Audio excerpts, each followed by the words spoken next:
सेवा केंद्र की ओर से शुक्रिया, धन्यवाद, स्वागत। अभी हम आगे की श्रृंखला में सभी अतिथियों का स्वागत हमारी बड़ी दीदी सिंधु दीदी करेगी और सिंधु दीदी से विनती है कि वह आए हुए अतिथि का स्वागत करें। माननीय माजी नगराध्यक्ष तथा नारी शक्ति के प्रणेता रेखाताई चौधरी, इनका स्वागत यहाँ पर हमारी दीदी के द्वारा हो रहा है। साथ में नाहटा जो भुसावल शहर में प्रसिद्ध कॉलेज है नाहटा महाविद्यालय, इनके प्राचार्य भोजराज जी, डॉक्टर भोजराज जी पराठे सर, इनका ही स्वागत युगल के साथ दीदी के द्वारा हो रहा है।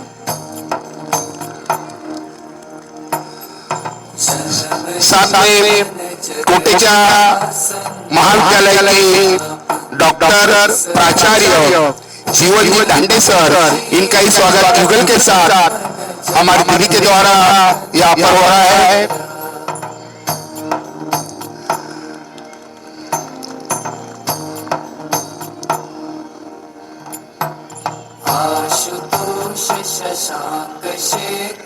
साथ में हमारे पीपल कॉलेज के प्राचार्य डॉक्टर आरपी फालक सर, युगल के साथ इनका ही स्वागत यहाँ पर दीदी के द्वारा हो रहा है। आरपी फालक सर, इनका स्वागत।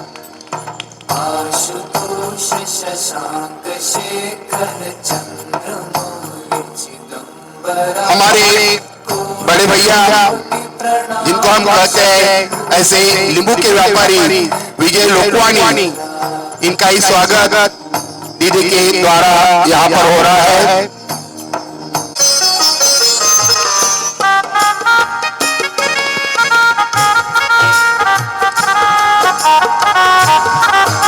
साथ में हमारे यहाँ पधारे हुए नंदग्राम गौशाला के और जिले राष्ट्रीय अंतर्राष्ट्रीय बहुत सारे पुरस्कार प्राप्त हो चुके हैं, ऐसे युगल डॉक्टर श्री अभिलाष जी नागला और उनके साथ उनके युगल, इनका ही स्वागत दीदी के द्वारा यहाँ पर हो रहा है।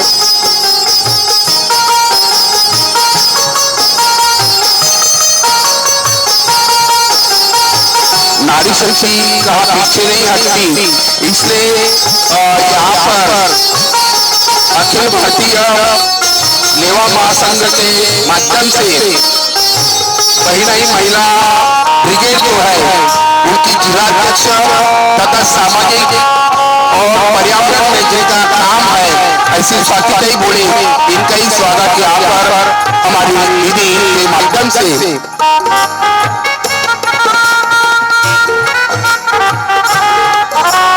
स्वागत का श्रृंखला यहाँ पर समाप्त है। दिल से आप सभी का स्वागत है। साथ में हमारे पत्रकार बंधु जो हमारे परिवार की है श्रीकांत जी जोशी, जो अभी सेवानिवृत्त हुए हैं, इनका ही स्वागत हमारी दीदी की ओर से युगल के साथ और उनके परिवार के साथ उनका ही स्वागत दीदी करे।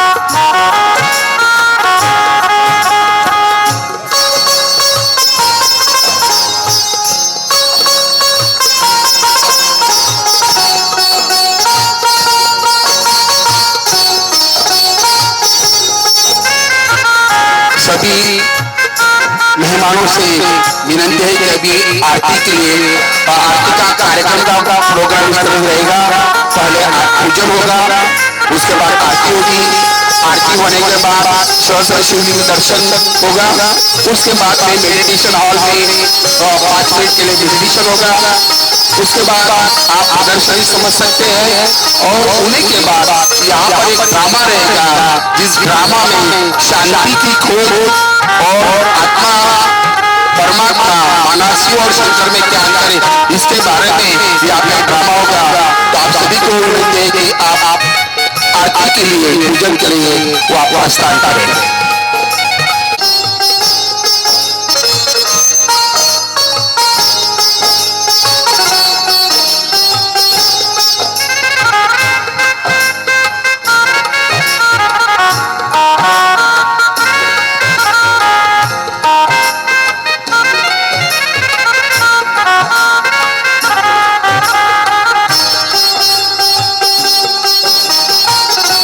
महाशिवरात्रीच्या कार्यक्रमाच्या निमित्ताने सहस्र शिवलिंग दर्शनाचा कार्यक्रम या ठिकाणी आयोजित करण्यात आलेला आहे. आज शेवटचा दिवस आहे आणि सर्व अतिथींच्या माध्यमातून या ठिकाणी आता पूजन आणि आरती होत आहे. भाविकांना विनंती आहे की आपण सर्वांनी या महाआरतीकडे प्रस्थान करायचे, या ठिकाणी यायचंय आणि आज शेवटच्या आरतीचा लाभ आपण सगळ्यांनी घ्यायचा आहे. सर्व गार्डन मध्ये असलेल्या भाविकांना विनंती आहे की त्यांनी या महाआरतीच्या ठिकाणी उपस्थित राहायचे आहे आणि हा आरतीचा आपण लाभ घ्यायचा आहे. सुख करता दुःख हरता वार्ता विघ्नाची, पूर्वी पूर्वी प्रेम कृपा जयाची, सर्वांगी सुंदर उटी शेंदुराची, कंठी सखे हार मुक्ता फळांची. जय देव जय देव जय मंगल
सारं भुजगेन्द्रहारं सदा वसन्तं हृदे प्रेमे आलिङ्गन आनन्दपूजिन भावे भवानि नमः त्वमेव माता च पिता त्वमेव त्वमेव बन्धुश्च सखा त्वमेव त्वमेव विद्या जननं त्वमेव त्वमेव सर्वं मम देवदेव कायेन वाचा मनसेन्द्रियैर्वा बुद्ध्यात्मना वा प्रकृतिस्वभावात् करोमि यद्यत् सकलं परस्मै नारायणायेति समर्पयामि अच्युतं केशवं रामनारायणं कृष्णदामोदरं वासुदेवं हरिं श्रीधरं नागरं मोहितावल्लभं जानकीनायकं रामचन्द्रं भजे हरे राम राम राम हरे हरे हरे कृष्ण कृष्ण कृष्ण हरे हरे हरे राम राम राम हरे हरे हरे कृष्ण कृष्ण कृष्ण हरे हरे हरे राम राम राम हरे हरे हरे कृष्ण कृष्ण कृष्ण हरे हरे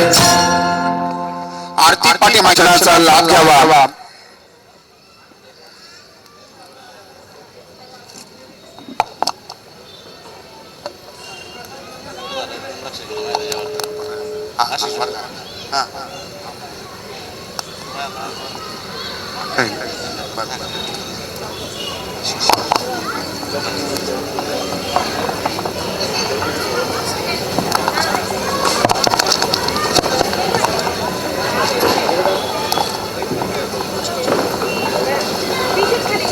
प्रेम सबसे करूं ऐसा वरदान दे तूने दिया दल निर्बल को अज्ञानी को ज्ञान दी पत्री जीवन भी अर्पण कर दूं हे शंभु बाबा मेरे तीनों लोक में तू ही तू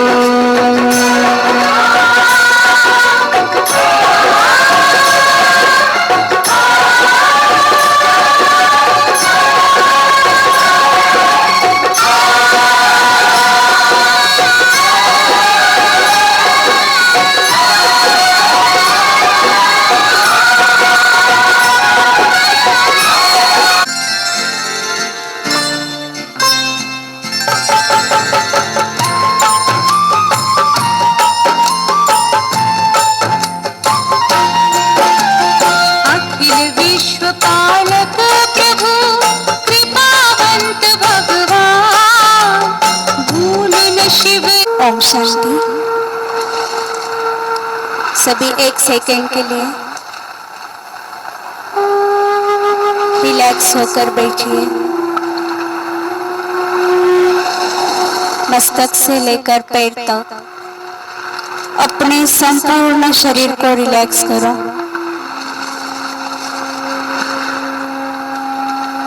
मन में कोई विचार नहीं,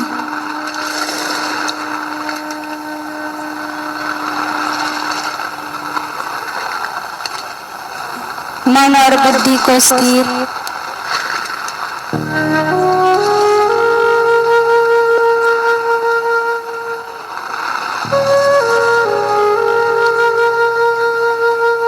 अपने चारों ओर शांति का अनुभव करिए। मैं आत्मा मस्तक के बीच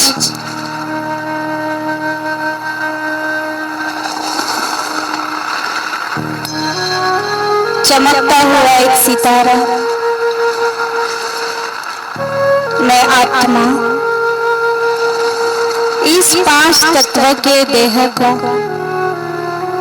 चलाने वाली एक चैतन्य शक्ति,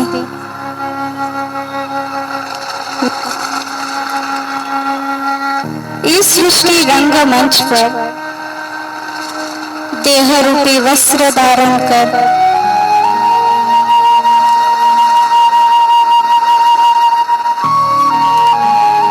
प्ले करने के लिए आई हूँ।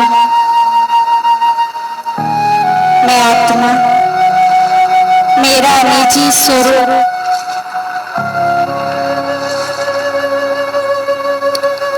शांति मेरा निजी स्वरूप है। मेरे पिता परमात्मा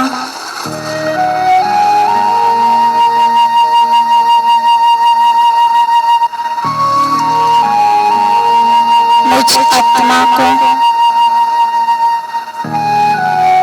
परमात्मा शिव बाबा से शांति की किरणें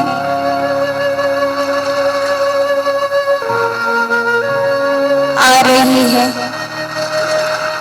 मैं आत्मा उन किरणों को ग्रहण कर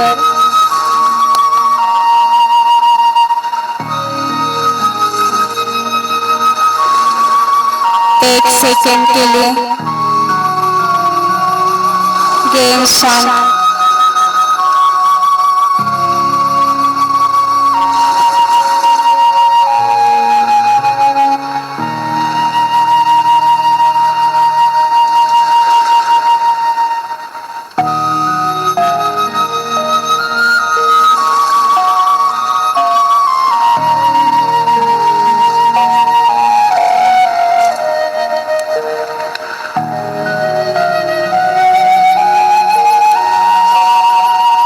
शांति।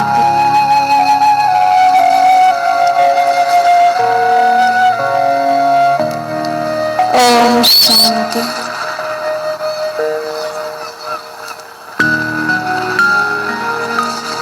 सभी अपनी आंखें धीरे धीरे। हम मंदिरों में जाते हैं, देवी देवताओं की हम पूजा करते हैं, परंतु कभी हम ऐसा विचार करते हैं कि क्या हम भी इनके जैसा कभी बन सकते हैं? कहा जाता है कि नर ऐसी करनी करे जो नर नारायण बने और नारी ऐसी करनी करे जो नारी की लक्ष्मी बने। आज बच्चों को हम स्कूल में भेजते हैं तो हर बच्चों का अपना जीवन का एक लक्ष्य होता है कि मैं बड़ा होकर डॉक्टर बनूं, इंजीनियर बनूं, वकील बनूं। तो हर एक का अपना जो लक्ष्य होता है, उस लक्ष्य प्राप्ति के लिए वो मेहनत भी करते हैं। लेकिन दुनिया में ऐसी कोई स्कूल, कॉलेज या यूनिवर्सिटी आज तक कोई निकली है कि जिस यूनिवर्सिटी में हम कोई मनुष्य से देवता बन करके निकलते होंगे? बड़ी बड़ी यूनिवर्सिटी में हम बड़ी बड़ी डिग्रियां तो लेते हैं, लेकिन मानव से देवत्व पद प्राप्त करने की ऐसी दुनिया में कोई यूनिवर्सिटी नहीं है। तो इस विद्यालय में परमात्मा हम सभी को यही ज्ञान देते कि मनुष्य आत्मा देव आत्मा कैसे बन सके या देवत्व को कैसे प्राप्त कर सके। तो इन देवताओं की आज तक हम पूजा करते थे, परंतु क्या हम इनके जैसा बन सकते और इनके जैसा बनने के लिए हमें क्या करना चाहिए? तो इन देवताओं के अंदर जो दैवी गुण है, वो दैवी गुणों को हमें अपने जीवन में आत्मसात करना होगा। आज कोई घर में नववधु अगर आती है तो हम कहते ग्रह लक्ष्मी आई, तो ग्रह लक्ष्मी मानो लक्ष्मी के जैसे गुण उनके अंदर हो, ये हम आशा रखते हैं। तो सचमुच आज हर नर और हर नारी में क्या लक्ष्मी जैसे, नारायण जैसे गुण है? तो वो लक्ष्मी नारायण के समान वो गुण हमारे हम जीवन में कैसे हम ला सकते हैं? तो उसके लिए हमें अपनी स्वयं की पहचान होनी भी जरूरी है। तो इस चित्र के अंदर यहाँ पर दर्शाया है कि हम स्वयं कौन हैं। आज मनुष्य ने इतना ज्ञान प्राप्त कर लिया कि हम सागर की गहराई तक खोज करके आते हैं या आसमान में ऊंचाई के शिखर पर जाते हैं, परंतु हमने अपने आप को अभी तक नहीं पहचाना। तो कहते हैं कि जिसने खुद को नहीं जाना उसने कुछ नहीं जाना। दुनिया का भ्रमण किया, लेकिन अगर खुद को पहचाना नहीं तो कुछ भी पहचाना नहीं। तो यहाँ पर हमें स्वयं की पहचान दी जाती है। आज अगर आपको आपका परिचय पूछा जाए तो हम तो सहज कहते हैं कि हम तो प्रोफेसर है, प्राचार्य है, हम डॉक्टर है, हम इंजीनियर है, परंतु ये तो हमारी डिग्री हो गई। वास्तव में इसके भी तो अलावा हम कुछ थे। डिग्री लेने के पहले भी तो हमारा कुछ अस्तित्व था। तो वास्तव में मैं कौन हूँ? यहाँ दो बातों का परिचय दिया जाता है कि दिन भर में मैं और मेरा शब्द हम कितनी बार कहते होंगे। जब मेरा मेरा हम कहते हैं तो मेरा कहने वाली वास्तव में शरीर में मैं कौन हूँ? आज इस शरीर से वो मैं शक्ति निकल जाए तो ये शरीर कैसा होता है? कोई काम का होगा? कहा जाता है कि गाड़ी में अगर ड्राइवर ही ना हो तो गाड़ी बंद हो जाती है, वो कार भी बेकार हो जाती है। ऐसे हमारी शरीर रूपी कार के अंदर भी इस कार को चलाने वाला भी कोई ड्राइवर होता है, और वो ड्राइवर कौन होता? आत्मा होती। अगर वो चैतन्य शक्ति कार से निकल जाए, देह से, शरीर से निकल जाए, तो ये शरीर रूपी कार भी कैसे हो जाएगी? बेकार हो जाती। ये कार तो भी कुछ दिन के बाद खराब होती है, लेकिन शरीर रूपी कार अगर आत्मा ही शरीर से निकल जाती तो कितना भी हमारा प्रिय व्यक्ति हो, क्या हम उनके डेड बॉडी को अपने पास रख सकते हैं? चाहे तो भी नहीं रख सकते। तो शरीर की कोई कीमत नहीं। कहा जाता कि ये मिट्टी का बना हुआ शरीर, इसकी कीमत कुछ नहीं। तो ये शरीर में आत्मा प्रवेश करती तब ये जीव आत्मा कहलाती है। मन बुद्धि संस्कार सहित इस शरीर में हम कार्य करते हैं, तो हमारी असली पहचान हम शरीर नहीं बल्कि हम एक आत्मा है। और आत्मा इस शरीर में कितना समय तक रहेगी इसकी कोई गारंटी है?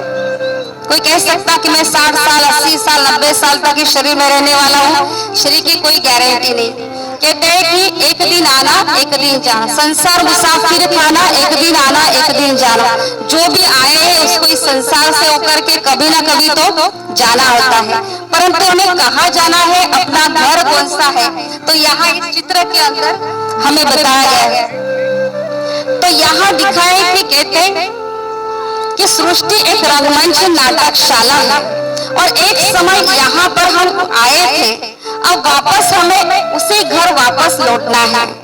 तो ये सृष्टि पर हमने जीवन मृत्यु का खेल हमने किया। जैसा कर्म करते वैसा हम यहाँ पर फल पाते। अच्छे कर्मों का फल अच्छे रूप में, बुरे कर्मों का फल बुरे रूप में हम पाते हैं। परंतु इस संसार को छोड़कर जब हमें जाना होता है तो जाति कौन है? शरीर तो यहाँ ही रह जाता है, जाने वाली तो आत्मा होती है ना।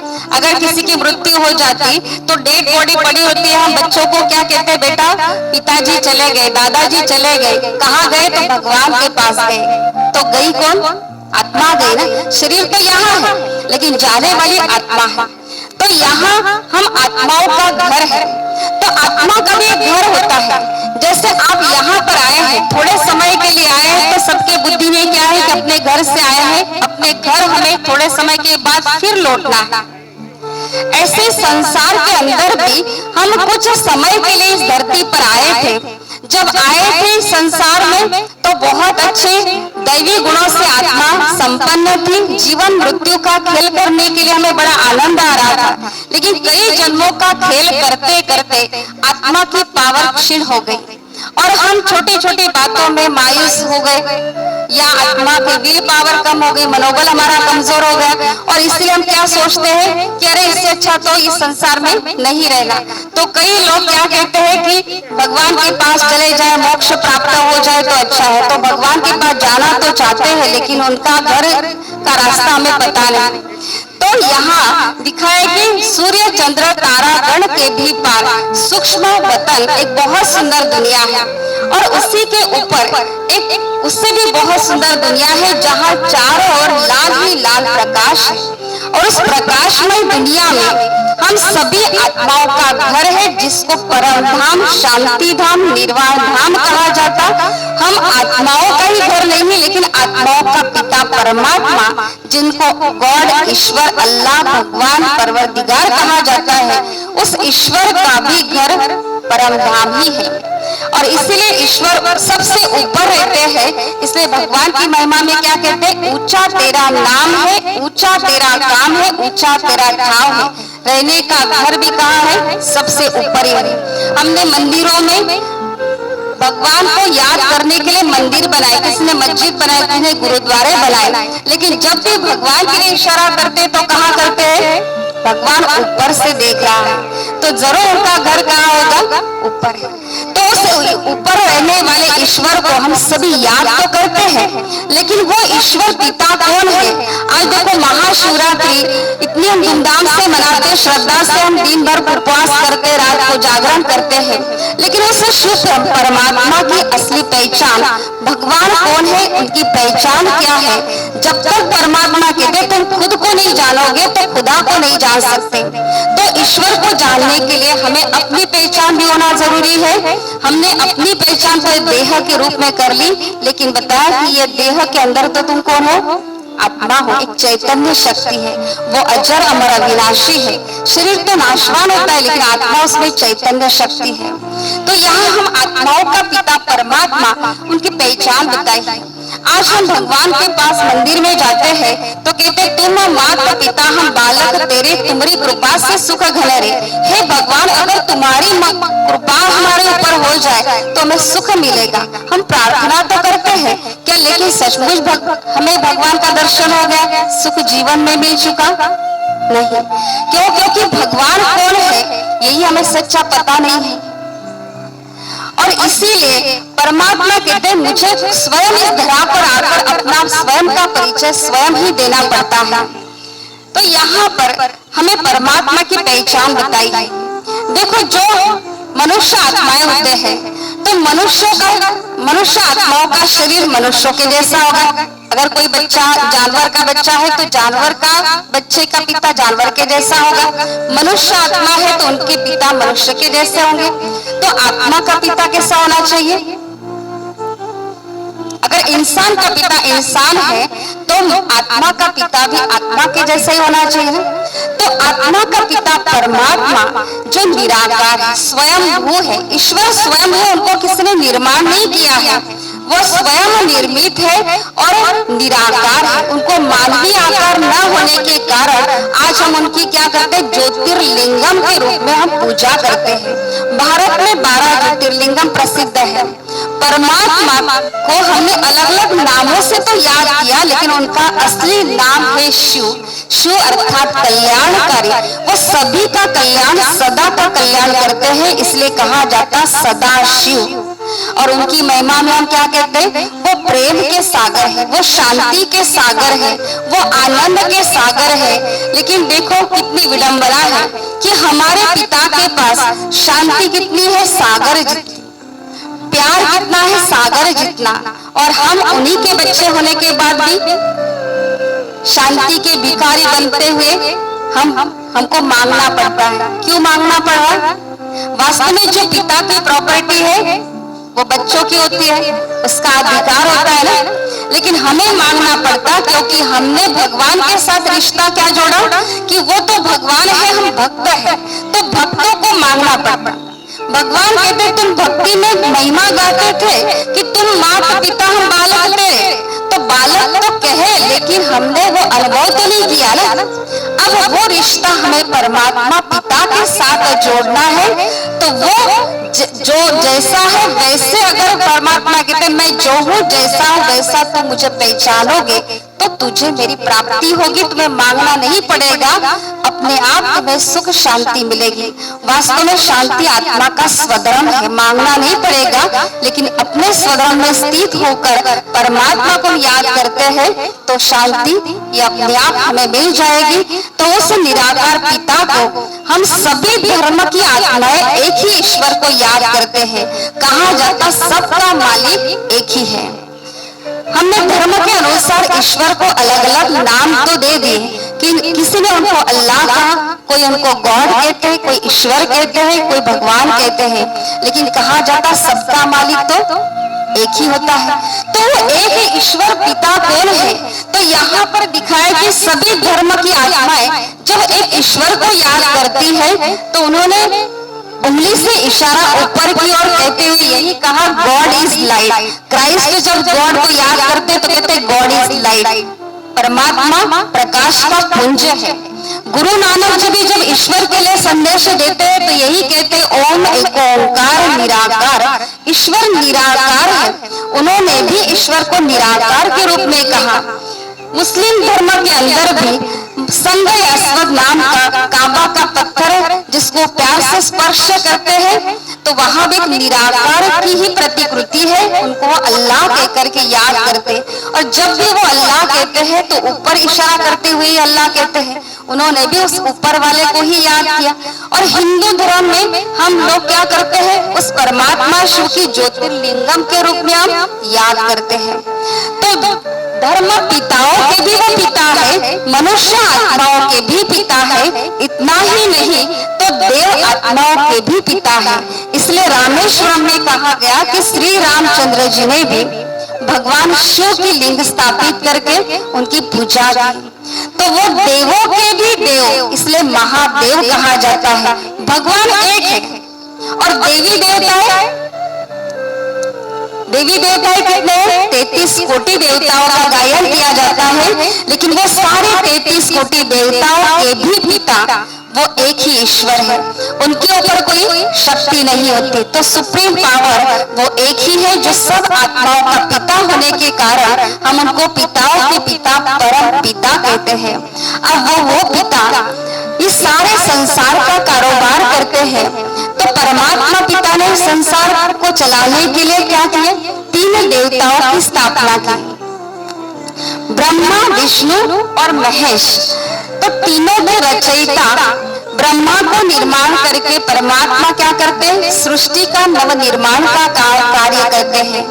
विष्णु जी को निर्माण करके नई दुनिया की पालना का कर्तव्य करते हैं और शंकर जी को निर्माण करके पुरानी सृष्टि का संहार करने का कार्य करते हैं। तो 3 देवताओं के द्वारा कार्य करने वाली शक्ति वो सुप्रीम शक्ति शिव है, वो परमात्मा है। तो भगवान शिव के लिए परमात्मा कहा जाता, बाकी सभी के लिए देवता शब्द कहते हैं। इसलिए जब हम प्रार्थना भी करते तो क्या कहते हैं कि ब्रह्मा देवताय नमः, विष्णु देवताय नमः, शंकर देवताय नमः, और शिव के लिए कहा जाता शिव परमात्माय नमः। परमात्मा एक ही है। तो परमात्मा और जो देवी देवता है, तो यहाँ आज आपको एक बहुत सुंदर अंतर बताया जाएगा। जो आज तक हम जिस शिव की पूजा करते आए हैं, तो उस शिव परमात्मा के लिए यहाँ पर बताया कि दोनों में अंतर क्या है, शिव और शंकर में दोनों में अंतर क्या है। यहाँ पर दिखा कि हम अभी तक सुनते आए कि परमात्मा ज्योति स्वरूप है, उनको मानवीय आकार न होने के कारण हमने उनको शिवलिंग के रूप में ज्योति स्वरूप याद किया है। परंतु शंकर जी के लिए हम निराकार कह सकते क्या? आंखों से भी हम देख रहे हैं कि शंकर जी को अपना मानवीय देह है, वो आकारी देवता है। दोनों के नाम में भी अगर देखा जाए तो दोनों के नाम भी कैसे हैं? अलग अलग है। भगवान शिव के लिए शिव शब्द कहा जाता निराकार शिव है, और इनके लिए कहेंगे शंकर। नाम भी अलग अलग है, रूप भी अलग है, दोनों के कर्तव्य भी अलग है। शिव का अर्थ होता है कल्याणकारी, और वो 1-2 लोगों का कल्याण नहीं करते, थोड़ा समय का कल्याण नहीं, लेकिन सदा कल्याण करते हैं। इसलिए कहते सदा शिव, सदा ही कल्याण करने वाले। लेकिन शंकर जी के लिए कहा जाता जब शंकर जी की तीसरी आंख खुल जाए तो विनाश होता है। तो शंकर जी आंख खुलते ही विनाश होता। तो सोचो, जो विनाश करेंगे तो वो कल्याण नहीं कर सकते, और जो कल्याण करेंगे वो किसी का नुकसान नहीं कर सकते। दोनों का कार्य एक दूसरे से विरुद्ध है। और भगवान शिव जब सारी सृष्टि को चलाते हैं तो परमात्मा ने क्या किया? 3 देवताएं जो रचे, तो वो कौन से थे? ब्रह्मा, विष्णु और महेश अर्थात शंकर जी। तो शंकर जी की रचना भी किन्होंने की? भगवान शिव ने की। तो ये उनकी रचना हो गई। शिव ये रचयिता है। तो रचयिता अर्थात पिता है और रचना उनके पुत्र हो गए। अब बच्चा कितना भी बड़ा हो जाए, अपने पिता का आखिर तक क्या कहलाएगा? बच्चा ही कहलाएगा ना। यहाँ दोनों में संबंध तो पिता और पुत्र का था, हमने क्या कर दिया था? दोनों को एक कर दिया था। अभी हम कह सकते कि दोनों एक ही है। अगर एक होते थे तो जो शिवरात्रि शब्द हम यहाँ पर जो कहते आए हैं, तो कभी हमने शंकर रात्रि शब्द ऐसा कहा? क्या शंकर रात्रि है? नहीं। लीला जो गाई जाती है तो लीला भी शिव की गाई जाती है, इसलिए कहते शिव लीला अमृत। शंकर लीला अमृत नहीं कहा जाता, या शिव शंकर लीला अमृत भी नहीं कहते हैं, तो परमात्मा शिव ने आकर के क्या किया, इस रात्रि को खत्म किया। तो रात्रि माना ऐसे नहीं कि दिन ढलने के बाद जब रात आई उस रात को खत्म किया। भगवान इस धरा पर आते हैं तो रात अर्थात अज्ञान रूपी अंधकारी रात, कलयुगी रात, उस रात्रि को आकर हम मनुष्य आत्माएं जो विकारों के वश हो गई, तो हमें उन विकारों से मुक्ति दिलाते और हमारे जीवन में सुख शांति प्रदान करते हैं। तो यहाँ हमें अपने जीवन की कहानी बताई कि हम मनुष्य आत्माएं जो है वो जीवन मृत्यु के चक्र में आते आते यहाँ पर दिखाया कि जीवन की हमारी सीढ़ी बताई कि पहले हम मनुष्य आत्माएं कैसे देखे थे, नर नारायण के समान और नारी लक्ष्मी के समान थे। परंतु जैसे जैसे जन्म मरण के चक्र में हम उतरते उतरते नीचे की ओर आते गए, मनुष्य आत्माओं की अवस्थाओं में भी परिवर्तन आता गया। कहा जाता था कि एक समय यही भारत भूमि स्वर्ग भूमि कहलाती थी, सोने का धूर निकलता था। कब? जब इसी भारत में नर नारायण के रूप में थे, नारी लक्ष्मी के रूप में थी। वो कौन से युग में? सतयुग में, जहाँ गोल्डन दुनिया थी। उसके बाद त्रेता युग आया, जहाँ राम राज्य शुरू हो गया, वहाँ सिल्वर एज दुनिया आ गई। उसके बाद द्वापर युग आ गया, द्वापर युग में कॉपर युग, इसमें कहा जाता ताम्र युग आ गया। मनुष्य आत्माएं धीरे धीरे विकारों के वश होकर के बुरे कर्म करने लग गई, और जब बुरे कर्म करते दुख होता है तब उस समय हम किसको याद करते? भगवान को याद करते हैं। और जब सुख था सतयुग त्रेता में तब हमने भगवान को याद किया। इसलिए कहा जाता कि दुख में सिमरन सब करे, सुख में करे न कोई। अगर सुख में करे तो दुखी काहे को है। तो आज हम मनुष्य आत्माएं द्वापर युग से लेकर के कलयुग में आ गई, और कलयुग में दिखाया घोर कलयुग जो काला दिखाया। मनुष्य की मनोवृत्तियां भी कैसी हो गई, मन कैसा हो गया? कलुषित हो गया। तो यहाँ पर सब बातों की अति हो गई। मनुष्य पाप भी अति में कर रहा है, और पापों से मुक्त होने के लिए जितना वो दुखी हो रहा है, दुखों से छूटने के लिए वो इतना भक्ति भी कर रहा है। तो जब बहुत भक्ति करते हैं तो भगवान को भी भक्ति का फल देने के लिए इस धरा पर आखिर आना पड़ता है।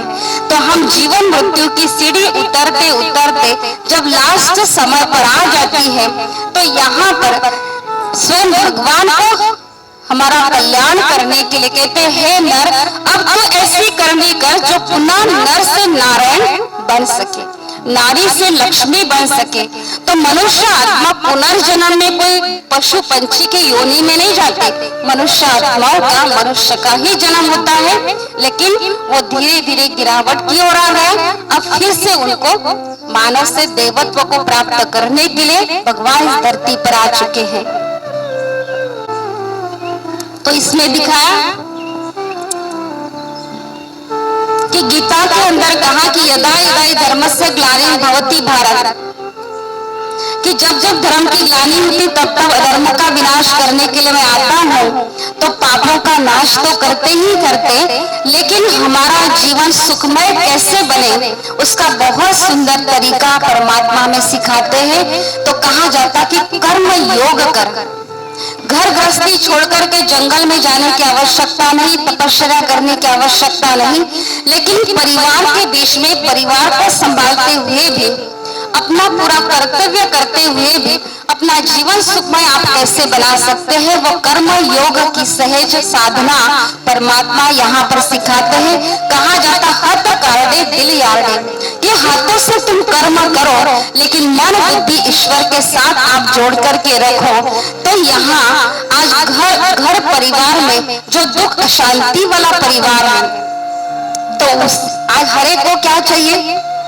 घर में सुख चाहिए, परिवार में सुख शांति चाहिए, मन को शांति चाहिए। अब वो सुख शांति ऐसी कोई चीज तो नहीं कि चलो दुकान में गया खरीदी करके आए।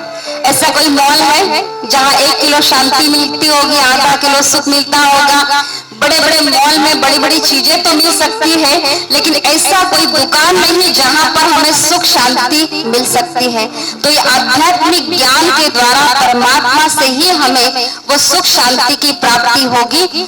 तो जब हम नित्य नियम से इस राज्यों का अभ्यास करते हैं, परमात्मा के ज्ञान का श्रवण करते हैं, तो इससे हमारे अंदर जो सकारात्मक विचार आने लगते हैं और इससे हमारे मनोबल हमारा जैसे ही बढ़ने लगेगा। तो यहाँ पर कहा जाता कि जो परिवार दुख शांति वाला था, वो भोजन बना रही है वही विचारों में कि क्या रोज रोज वही काम करना है, दिनचर्या वही से शुरू होती है, रात होते वही काम खत्म होता है। तो जो माता भोजन बनाते टेंशन में भोजन बना रही है, तो भोजन भी कैसा हो जाता, जहरीला भोजन हो जाता, तामसिक भोजन हो जाता। तो खाने वाले की मनोवृत्तियां भी तामसिक बन जाती। अगर रोज हम मेडिटेशन के द्वारा रोज इसका अभ्यास करते हैं, तो भोजन बनाते हुए भी हम भगवान को याद करते हैं, तो हमारा मन स्थिर होने के कारण हमारे विचार भी शुद्ध होते हैं। तो भोजन बनाते हुए वो भोजन भी कैसा बन जाता, शुद्ध सात्विक शक्तिशाली बन जाता है, जो खाने वाले की मनोवृत्तियों को परिवर्तन कर देता। तो खाने वाले के मन भी कैसे हो जाते, शांत हो जाता। तो व्यक्ति एक घर में भी अगर इस राज्यों का अभ्यास करता है, तो उसका परिणाम पूरे घर में उसका असर होता है। तो यहाँ पर अगर पूरा परिवार ही एक ज्ञान का या योग का अभ्यास करने लग जाए, तो सभी यहाँ पर दिखाए कि हाँ, सब अपने अपने हाथों से कर्म तो कर रहे हैं, लेकिन सबकी बुद्धि की डोर कहाँ लगी हुई है, एक ईश्वर के साथ जुटी है। इसलिए कहा हत कारणे दिलियारणे, कि तुम्हें घर गृहस्थी छोड़नी नहीं, परिवार को छोड़ना नहीं, लेकिन उसी के बीच में रहते हुए भी अगर रोज का आधा घंटा भी अगर हम मेडिटेशन करने लग जाते हैं, तो वो आधे घंटे का मेडिटेशन हमें 24 घंटे में हमें बहुत उपयोगी पड़ता है। क्योंकि दिन भर में जो तान तनाव हमारे जीवन में आता है या जीवन में जो परिस्थितियां आती है, तो उनको सामना करने की क्षमता जो है वो हमें राजयोग देती है। क्योंकि राजयोग के द्वारा जब हमारा मनोबल बढ़ने लगता है, तो बड़ी बड़ी परिस्थितियों को भी हम सहज उसका सामना कर सकते हैं। तो ये आपने तो शॉर्ट में समझा। इसका 7 डे कोर्स होता है, रोज का आधे घंटे का, जिसमें पूरा डिटेल में आपको बताया जाता है। तो आज यह में 7 डे कोर्स हर एक को जरूरी है, क्योंकि हर एक को मन की शांति चाहिए, मन स्टेबल में हर एक को लगता है कि मानसिक स्थिरता हर एक को चाहिए। तो इसलिए 7 दिन का कोर्स करने के लिए आपको इस विद्यालय में सहस्त्र निमंत्रण है। आप जब भी आना चाहें आप आ सकते हैं, 7 दिन का कोर्स कर सकते। और अभी आगे बहुत सुंदर शिव और शंकर का बहुत गहन अंतर क्या है, तो एक छोटा सा ड्रामा, सुंदर ड्रामा प्रस्तुत किया जा रहा है। उसमें भगवान शिव और शंकर जी का महान अंतर बताया है।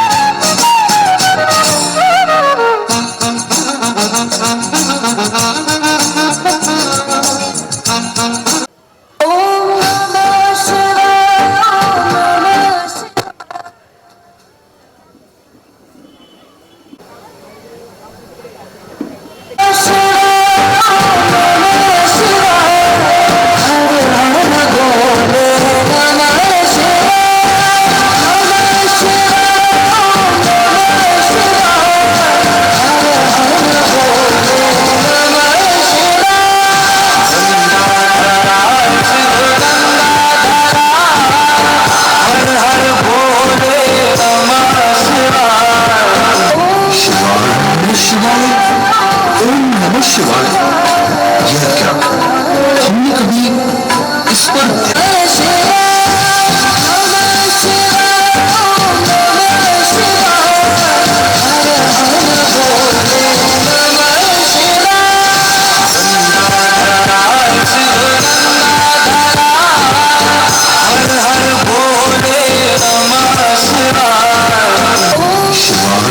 शिवाय, ओम नमः शिवाय, यह क्या हमने कभी ध्यान नहीं दिया।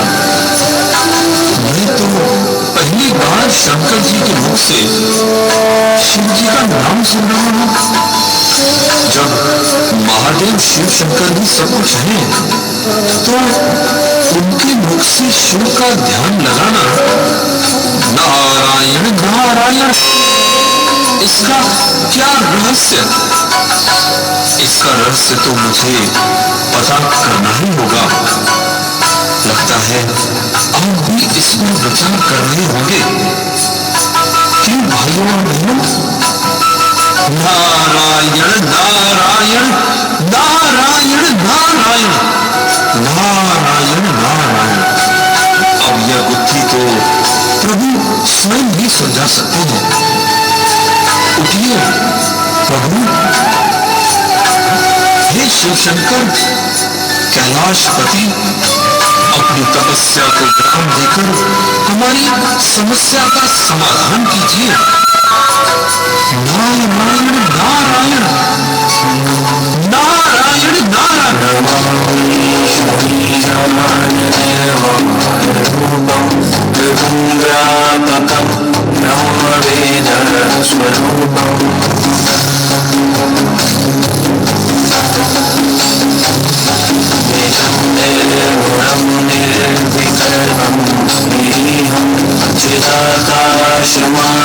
चिदाकाशवासं भजेऽहम्।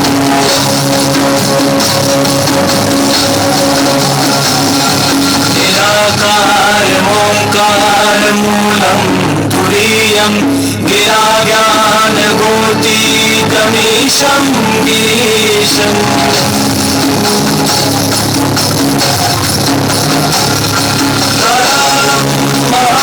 महाकालकालं त्रिकालं गुणागार संसार पारं नतोऽहम्।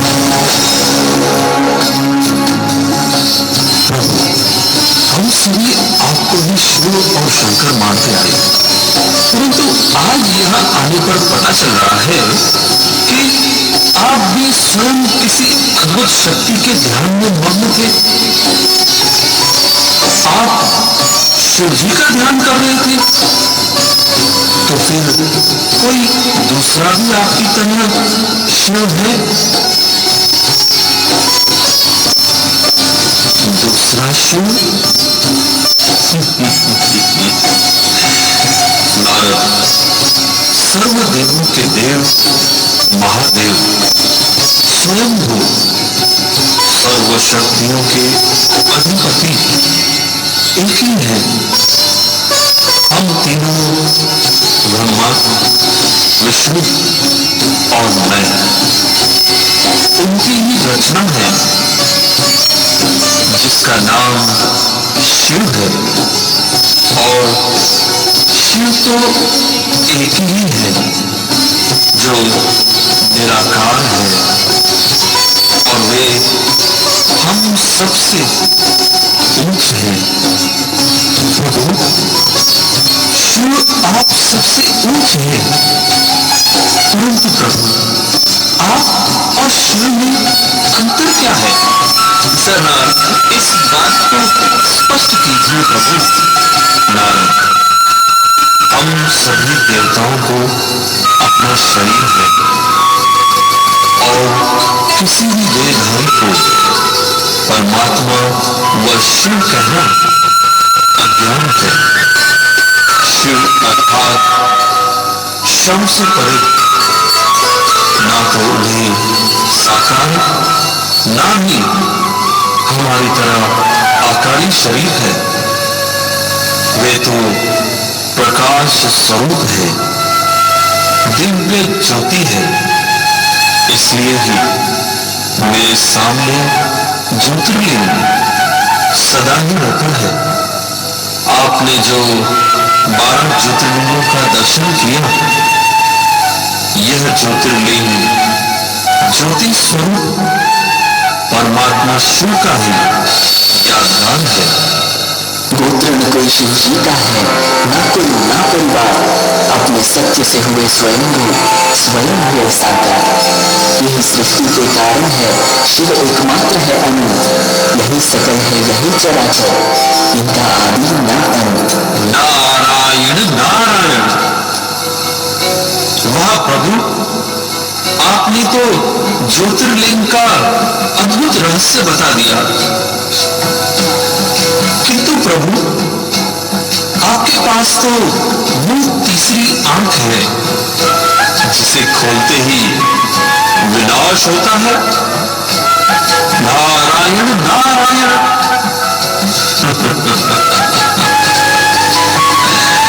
हे मेरे प्रिय भक्तों, वास्तव में आप सबके पास भी वो तीसरी आंख है। शास्त्रों में मुझ अकेले की ही तीसरी आंख खुलने से विनाश दिखाया गया है। वास्तव में आप जब अपने आत्मा की ज्योति को देख लेते हो तो आप सबकी तीसरी आंख खुल जाती है और फिर विनाश बाहर नहीं, पहले अपने अंदर के जो आसुरी संस्कार हैं उनका होता है। जब मेरे साथ आप सब भी तीसरी आंख खोलेंगे, अर्थात आत्मा का तीसरा नेत्र जगाएंगे, तब ही इस कलयुगी सृष्टि से पापों का अंत होगा। नारायण नारायण। प्रभु, फिर तो हमें जल्द ही अपनी तीसरी आंख खोल लेनी चाहिए। क्यों भाइयों और बहनों, क्या आप अपना तीसरा नेत्र खोलकर आसुरी संस्कारों का विनाश करना नहीं चाहेंगे? नारायण नारायण। वाह प्रभु वाह, आपने तो हम सभी की दुविधा को ही दूर कर दिया। तो हे शंकर जी, आज महाशिवरात्रि पर इन सब भक्तों के लिए परमात्मा शिव का क्या संदेश है, कृपया उसे स्पष्ट कीजिए। नारद और हे प्रिय भक्तों, परमात्मा शिव का महाशिवरात्रि पर दिव्य संदेश हम सभी उनके ही माध्यम से सुनिए।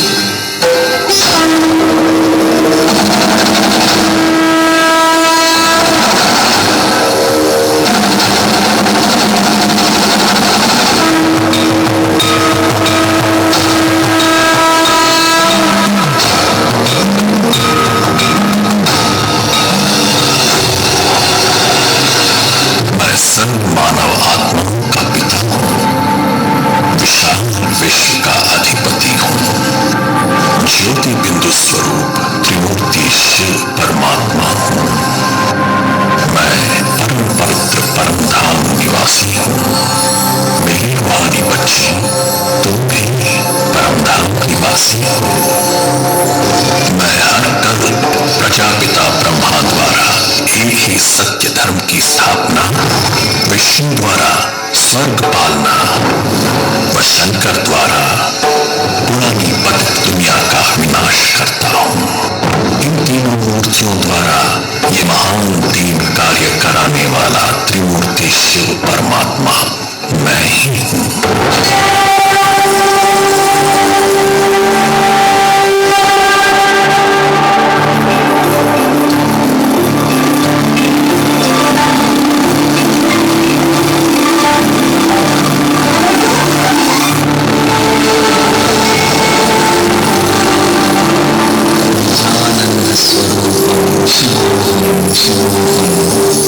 ज्ञानस्वरूपं शिवोऽहं शिवोऽहं, प्रकाशस्वरूपं शिवोऽहं शिवोऽहं।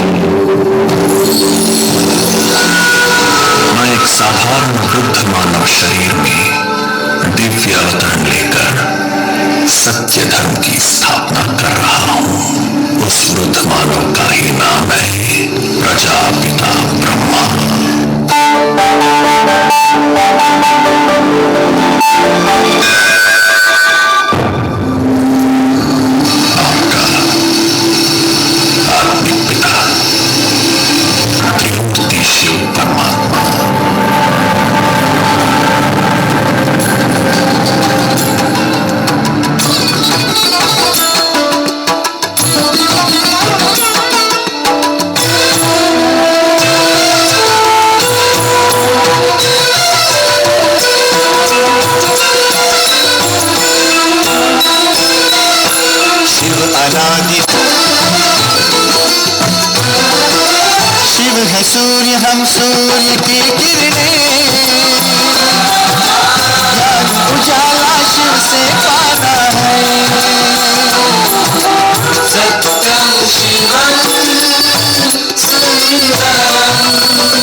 आनंद है, जीवन मधुवन शिव वसंत है।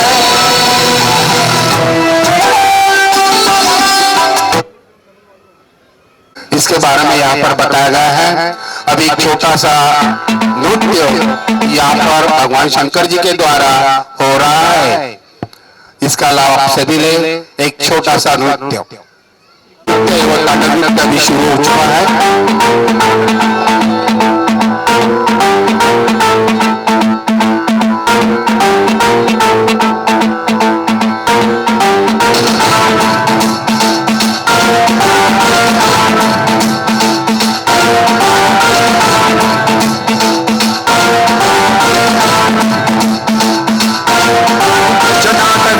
जल प्रवाह पावितस्थले कलेवलं व्यलंबितां भुजंगलिंगमालिकान्तमड्डमड्डमड्डमन्निनादवड्डमर्वयं चकार चण्डताण्डवं तनोतु नः शिवं शिवं।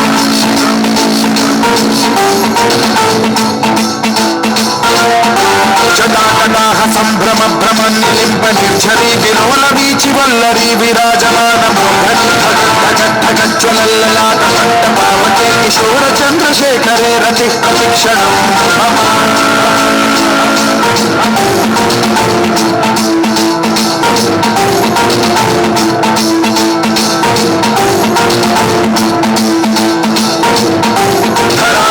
नंदिनी विलास बंधु बंधुर सुरदिगंत संतति प्रमोदमान मानसे कृपा कटाक्ष धोरणी निरुद्ध दुर्धरापरि क्वचित् दिगंबरे मनो विनोद में तु वस्तुनि।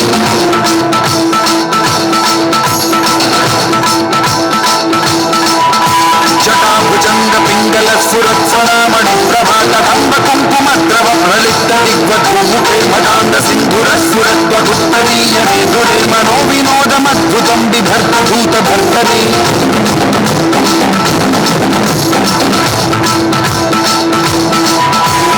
ओम नमः शिवाय।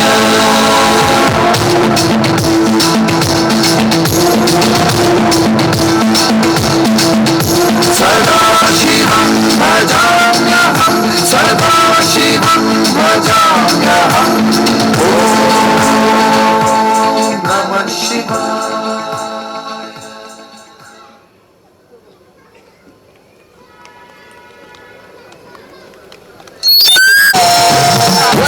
शिव शिव शिव शिव शंभो, शिव शिव शिव शिव शंभो। ऐसा डमरू बजाया भोलेनाथ ने, सारा कैलाश पर्वत मगन हो गया। ऐसा डमरू बजाया भोलेनाथ ने, सारा कैलाश पर्वत मगन हो गया। सारा कैलाश पर्वत मगन हो गया, सारा कैलाश पर्वत मगन हो गया। सारा कैलाश पर्वत मगन हो गया, सारा कैलाश पर्वत मगन हो गया। ऐसा डमरू बजाया भोलेनाथ ने, सारा कैलाश पर्वत मगन हो गया।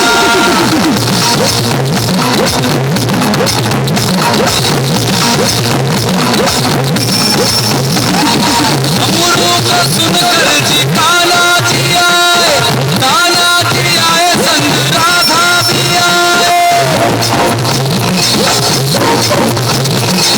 डमरू को सुनकर जी काला जी आए, काला जी आए संग राधा भी आए।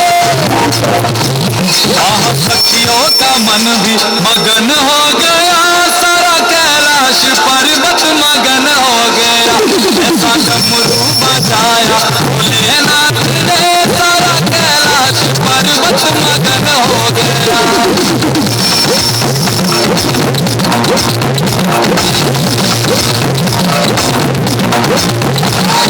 डमरू को सुनकर जी गणपत चले हैं,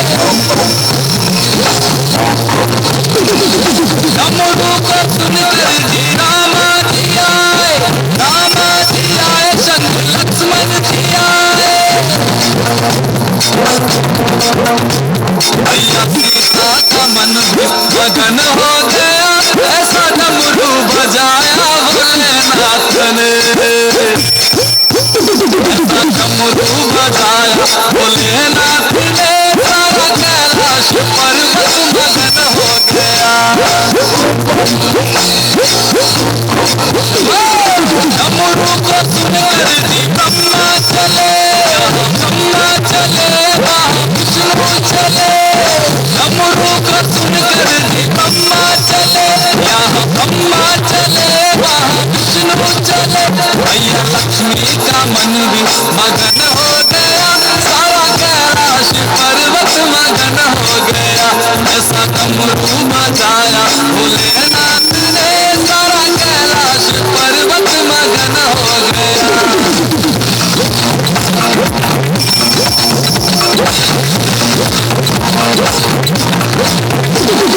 डमरू को सुनकर जी गंगा चले, गंगा चले वहाँ यमुना चले, डमरू को सुनकर जी गंगा चले, गंगा चले वहाँ यमुना चले, वहाँ सरयू का मन भी मगन हो गया, ऐसा डमरू बजाया भोलेनाथ ने।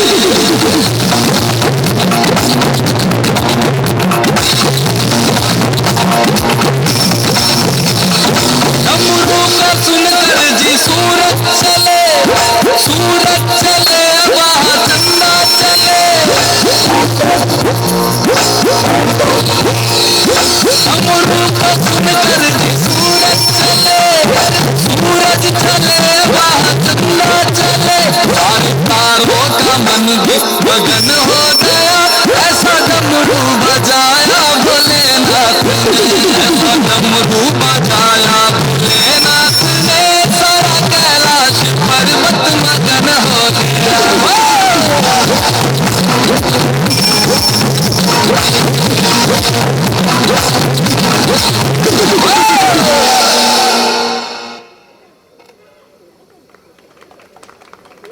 शांति, सभी जोर से बोलिए ओम शांति, ओम शांति।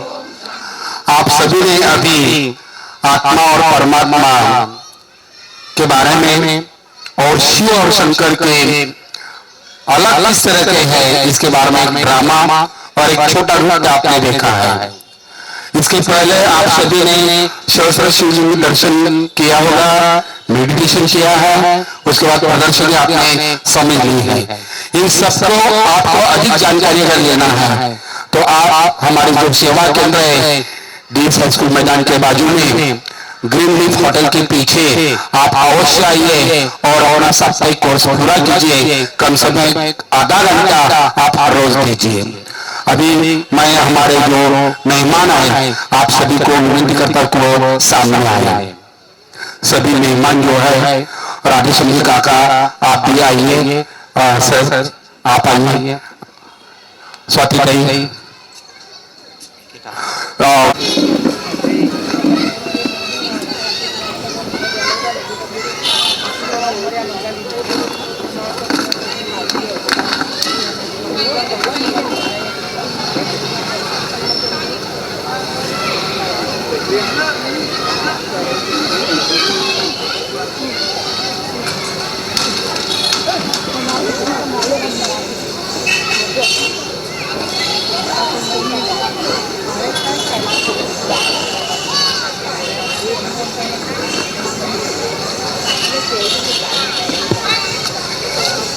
उनके अध्यक्षा है और आपने कीमती समय निकालकर आपने आज यहाँ पर इस प्रोग्राम में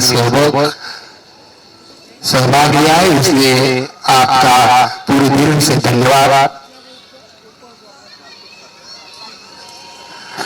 यहाँ पर हमारी दीदी स्वाति बहन को सौगात देकर उनका स्वागत कर रही है।